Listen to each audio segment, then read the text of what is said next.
Hey people, how's it going? Welcome to another video. Welcome to a thread response. So I've been seeing this one pop up a few bit.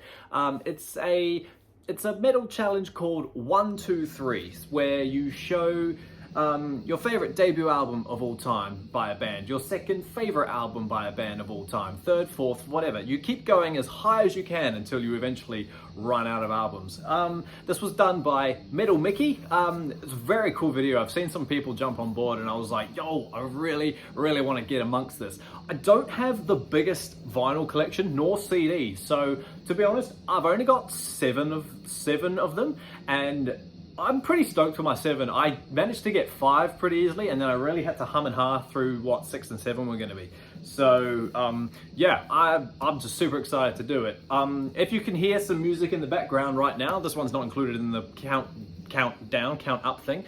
Right now we're spinning Immortal's debut album, Diabolical Full Moon Mysticism. Just one of those true Norwegian dark, cold black metal albums. This is my brand. Oh, this is my most recent purchase. This turned up literally the other day in the mail, so that's why I'm spinning it now. But yeah, brilliantly true cold Norwegian black metal. It's so fun, it's brutal, it's fast, it's raw, it's easily one of Immortal's best albums. So yeah, you should go check that out if you haven't. But we are here to see what my favorite debut album is of all time. So if you know me, you could probably figure it out that obviously the best debut album of all time is, I think, the same as the Metal Vaults, Iron Maiden's debut. I bring this album up way too much on this channel, but you know what? I never ever get sick and tired of it. This album trumps absolutely anything else that I have on my shelf, and it will probably never be beaten by anything. This album holds so much power over me, it's ridiculous. It's the first album I heard in full by the band, thanks to my mum, who said you should check this out, and by God, did I check it out. I was doing it, when did I listen to it? Early, like 13, 14-ish, you know, I was listening to Guns N' Roses and Green Day stuff, and she says, try this out, it's a bit heavier, and I really did, and it became my life. Every song on here is perfect. There is not a bad note on this album. Everything from the opening chord of Prowler all the way to the last power slide on the title track, Iron Maiden, everything is amazing. Phantom of the Opera is easily the best song on this album. It's the best Maiden song to date. I still think that song's amazing. Even everything else though, Remember Tomorrow is a fantastic song. Running Free is probably the most simplest song, but it's still good fun.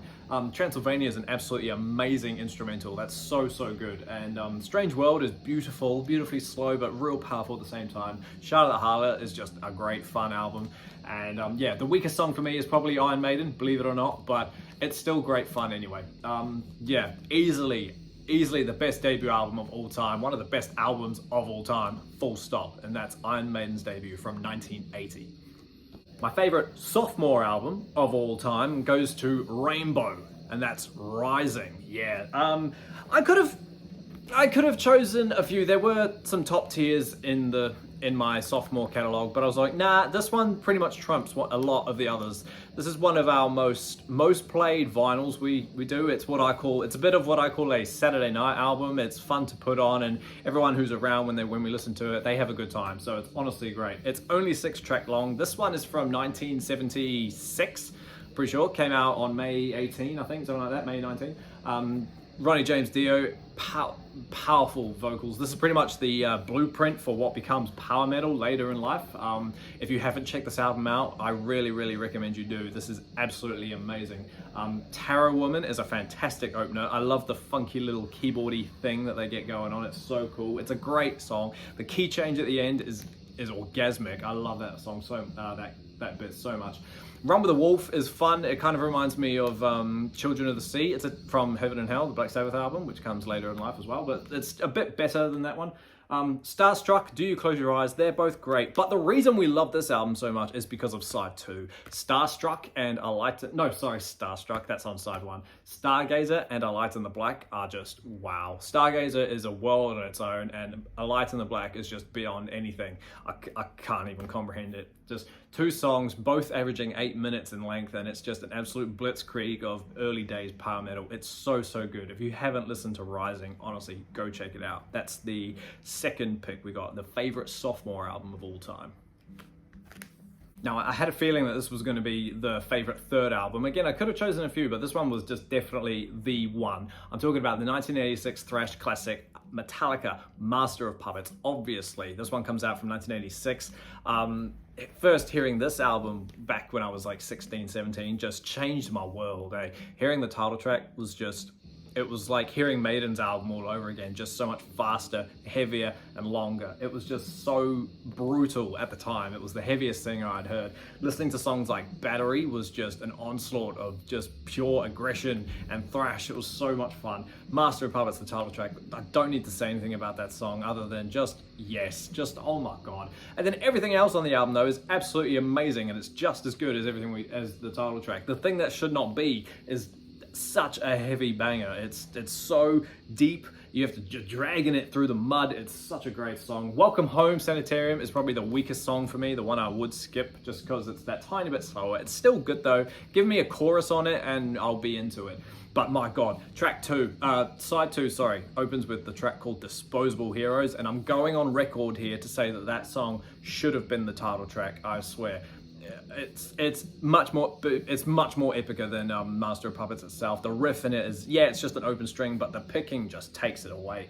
The solo is great. I love the breakdown part, that middle section. If I'm dying out, so good. The solo is just and it's just another 8 minutes of just pure aggression and thrash. It's amazing. Leper Messiah, another filler song you could say, but that one's genuinely amazing as well. I love the second section, the second half of that, where it's so good. Orion, the instrumental, easily Metallica's best instrumental in my opinion, and Damage Inc. just again another blitzkrieg of everything in your face all at once. One of the greater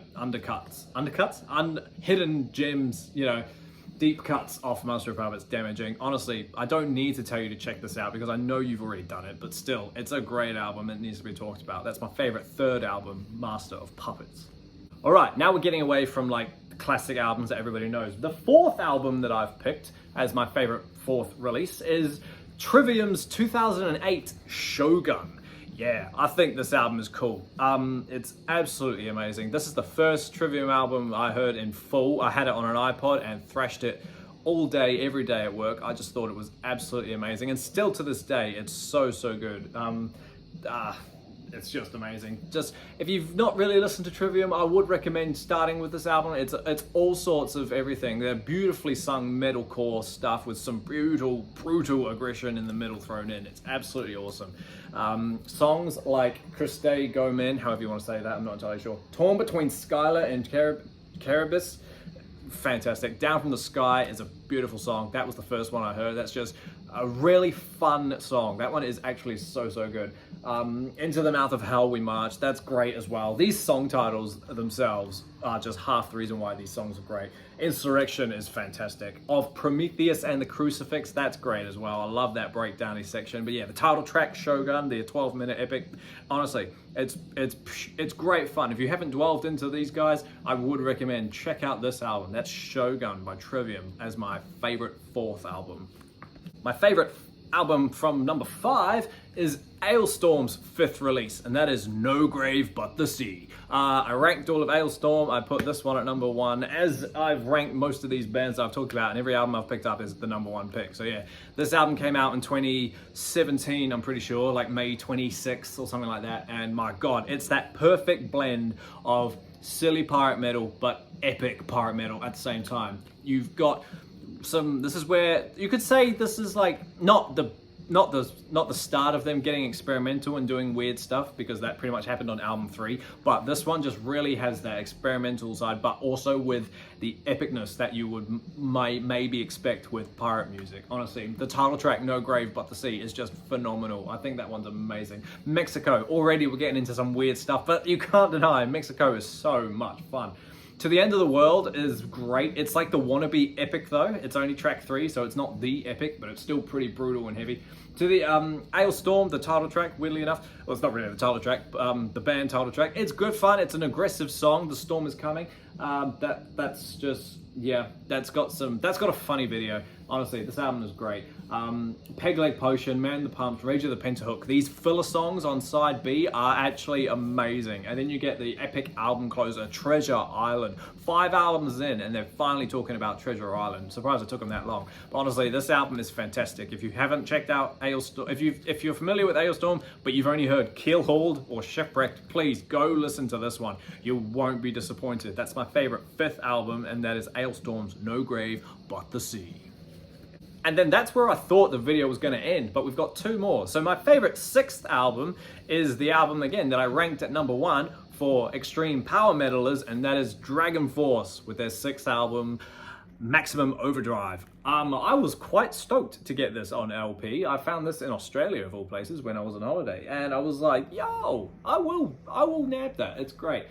This is the 2nd album with singer Mark Hudson since they changed. This one came out in 2014, pretty sure, and it's weird. It's not a weird album. Well, it is a little bit weird. It's obviously not. It's not typical Dragon Force in terms of Through the Fire and Flames, Fury of the Storm type stuff. There are vibes of that, but everything is a lot shorter, you could say. The Power Within was very, very different. The album before this with the new singer. And then this one kind of took that and just kind of went further with it. There's some more funkier things going on. The Game, for example, the opening song, I think at the time was Dragon Force's fastest song, I think. It's really heavy. That one's fun. Tomorrow's Kings brings back that Dragon Force fast tempo melody stuff. It's great fun. Three Hammers is like a pure Rhapsody rip-off lyrically. It's just singing about, you know, epic fantasy stuff. That one's fun. Symphony of the Night, I actually really, really love. That was a great song. Side 2, The Sun is Dead. I can skip that song, I think. Defenders was the first song to be released off this album, and that one was great. They opened the gig I saw them with Defenders. It was great. Extraction Zone, City of Gold, they're good songs, and then they close it with, this is just the standard album, they close it with the Ring of Fire, the Johnny Cash cover. Don't know why, but yeah, it's a pretty good album. Like, you know, if you're not expecting Through the Fire and Flames and all that other stuff, this one's really, really good. There's some really fun elements into it. So yeah, I would recommend this one. If you've only heard Through the Fire and Flames, this one's good as well. So yeah, that's my favorite 6th album, Dragon Force, Maximum Overload. Overload? Yeah, Overload, not Overdrive. Did I say Overdrive earlier? I don't know. Maximum Overload. And then the last one, my favorite 7th album, is actually a CD. And it's the only one I've got of this. No, I lie, it's not. It was the only one I had for a long time. My favorite 7th album is Marilyn Manson's The High End of Low. Now, I know what you're thinking. There's no way that's your favorite. But if you go watch my Marilyn Manson ranking video, you will see that I ranked The High End of Low at number 1. Purely because I have a really, really powerful connection to this album. This one helped me through my first dark period, you could say. It's nowhere near as aggressive as what Manson is famous for, you know, the Beautiful People type stuff. It's not like that. It's not as industrial as a Mechanical Animals, and it's not as gothically vampire-like as Eat Me, Drink Me. This one is a pure, almost stripped back, real honest Manson album. I think it's amazing. I think it's beautiful. It's a long album. It's 16 songs if you include the bonus track, but it does go by pretty well. Devour, Pretty as a Scar, Pretty as a Swastika, Pretty as a dollar sign, whatever you want. Leave a Scar is a fantastic song. It opens with just some really stripped back, calm, Manson-y type stuff. Leave a Scar being a single. It should have been a single. I don't think it was, but it should have been. Four Rusted Horses was amazing. I'm a Goddamn Mother Ngeddon is a single, and that's a single because he had the beat. I think he had the music for that song before he had the lyrics, and the record company were like, yo, that's going to be a hit. And he's like, well, okay, you obviously don't care what I put on it in terms of vocals, so then he went ahead and did that, so that was awesome. But honestly, like I said, it's a long album, but it's really good. Other ones like Running to the Edge of the World, Unkillable Monster, Into the Fire, 15, the ending song, it's really good. If you're feeling a bit down, but not completely down in the dumps, just, you know, want something to just follow you around while you mope for a bit, check out this one, The High End of Low. I genuinely recommend it. It's really, really good. That's my favorite 7th album, and that is Marilyn Manson, High End of Low. Cool. There we go, team. There's that little little trendy countdown thing for you. Let us know down below what yours are. Please jump on board. Shout out to Metal Mickey for starting this trend and getting this ball rolling. Go check out the original video. It's a really fun idea. If you think you can jump on board, please do. The more we get doing it, the better it is. Yeah, thanks for hanging out with me, team. Keep an eye out for my next video. God knows what that'll be. Will it be a ranking? Will it be another album video? Who knows? But until that happens, everybody, stay inside, stay safe, listen to metal, and I'll see you all in the next video.